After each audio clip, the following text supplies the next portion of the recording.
Hai semua, kali ini saya ingin kongsikan bagaimana pengemaskinian modul pengurusan institusi Sistem Bersepadu KPM bagi kalender akademik tahun 2026. Okey, seterusnya kita ke proses yang ketiga iaitu C, melaksanakan fungsi jana kelas tahun 1 atau tingkatan 1 dan juga kita nak tetapkan murid ke dalam kelas. Kalau perasan tadi kan dekat bahagian B tu, proses B tu, kelas tahun 1 tak ada langsung kan? Jadi di sinilah saya nak tunjukkan bagaimana cara untuk kita nak jana kelas tahun 1. So langkah pertama macam biasa kita akan pergi ke pengurusan institusi, masih lagi tetap sama macam yang tadi ni, masuk dalam MOIS tu, lepas tu pergi ke pengurusan institusi dan paling penting peranan. Okey, jangan lupa peranan kita tu. Okey, peranan kita untuk prosesi ini adalah pentadbir pengurusan kelas. Masih lagi dekat pentadbir pengurusan kelas sama dengan B tadi. Kemudian kita pergi dekat kurikulum, pengurusan kelas dan seterusnya ke senarai kelas. Okey, so perasan tak dekat sini? Tahun 1 tak ada apa kan? So jangan risau, sebenarnya dia ada.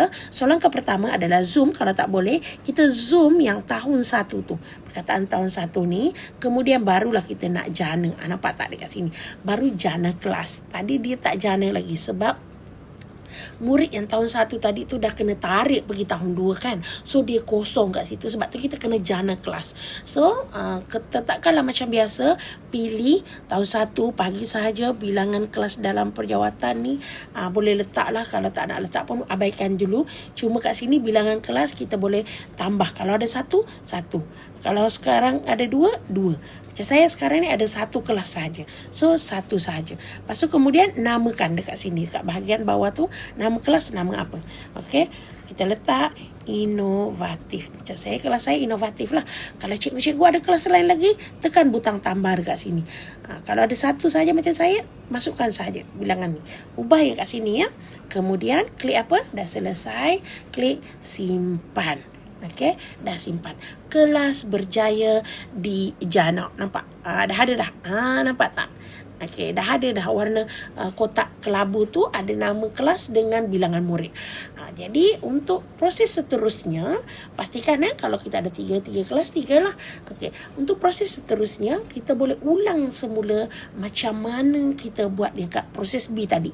Okey, so ambil kelas ni, pilih kelas, nama kelas ke atas, kemudian kita buat penetapan. Okey, kapasiti maksimum berapa? Kita letaklah. Saya letak 35. Okey. Sebab murid saya dalam 30 lebih. Okay, nama guru kelas pilih. Okey, kita pilih nama guru kelas. Pastikan kita ingat nama guru kelas siapa. Dah selesai, simpan. Okey, tahun 1 inovatif berjaya dikemas kini. Okey, tapi belum habis lagi. Sebab apa? Bilangan murid tu tak ada lagi kan. So klik bahagian bilangan murid tadi. Okey.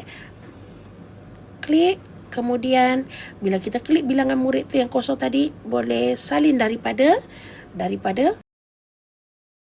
kita boleh klik dekat senarai kelulusan permohonan. Okey, klik je dekat senarai kelulusan permohonan. Kemudian macam biasa, sini boleh tetapkan yang paling maksimum boleh sebab saya nak tanda terus semua. Okey, macam ni kita tanda je semua. Okey, kemudian kita tetapan kelas. Okay, jangan lupa tetapan kelas. Dah confirm dah? Ya. Dah berjaya. Pastikan. Okey. Dah berjaya warna hijau macam ni. Tanda right. Baru kita tekan OK. Dan kita boleh nampak ada nama murid kita. Bilangan kelas tu dah berjaya disimpan lah. Pastikan semua maklumat ni betul. Yang tadi untuk tetapan kelas tu, pastikan maklumat betul. Okey, seterusnya kita pergi ke proses yang seterusnya. Jumpa lagi. Terima kasih kerana menonton video perkongsian saya. Jangan lupa tekan butang subscribe untuk info selanjutnya.